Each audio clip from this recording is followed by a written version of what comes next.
لو فاكر إنك عشان قوي تقدر تاكل حق غيرك، تبقى لسه متعرفش يعني إيه رجولة.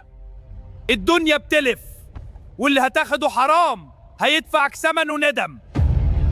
في ناس بتبيع شرفها عشان ورق، وإحنا بنبيع روحنا عشان كلمة شرف. إحنا هنا من أجل الأمانة فقط. نعم، الأمانة هي كل شيء، سنحميها بكل قوتنا، وأي خائن سيدفع الثمن. احنا اسكواد المهمات، واليوم مهمتنا هي الأمانة. يا نهار ابيض، شنطه فلوس. ايه اللي بتعمله مع الفلوس دي؟ لقيتها واقعه هنا. دي فلوسي، هاتها دلوقتي. لا، مش هسلمها لك. هتندم على كده.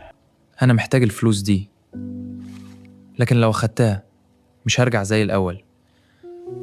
يا ريتني معرفش إنها هنا. القرش الحلال بيطرح بركة، والحرام بياخد صاحبه لورا. جرب طعم العزة وانت مرجع الحق لأصحابه.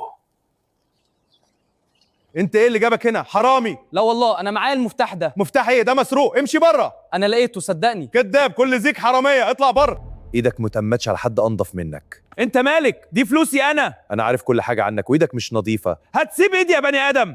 اسمع يا تاجر، الشاب الغلبان ده محتاج مساعدة. بس يا أستاذ أنا مش قادر أساعده، أنا تاجر. ما يهمنيش، لازم تساعده خلاص. الأمانة ملهاش تمن، والجدعنة ما بتتشريش بفلوسك. ايه اللي بتقوله ده؟ سمعت كويس، الأمانة مش للبيع. لازم يكون ليها تمن. هتعرف الجدعنة الحقيقية دلوقتي. أنا بجد آسف يا ابني، والله العظيم ندمان. خد المكافأة دي من قلبي، ربنا يسامحني. أنا اتعلمت الدرس، مش هكررها تاني. شكرا لقبولك، ربنا يخليك. دي فلوس حلال، انا مش مصدق. انا فرحان قوي، مش قادر اوصف. الحمد لله على الشغل الشريف ده، احسن احساس في الدنيا. رضا ربنا هو الكنز الحقيقي. الأمانة أساس كل حاجة. لازم نعرف مين الناس اللي بيجهزوا لينا. سمعت عن ناس بيخططوا ضربة كبيرة.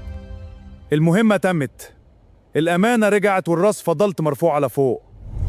الرجولة مش بس عضلات، الرجولة إنك تكون قد الكلمة. لو عجبك قانون الأمانة وعايز تكون واحد من اسكواد المهمات، اعمل لايك واشترك في القناة عشان عيلتنا تكبر بيك. احنا اسكواد المهمات، رجولة في كل مهمة. سلام يا وحش.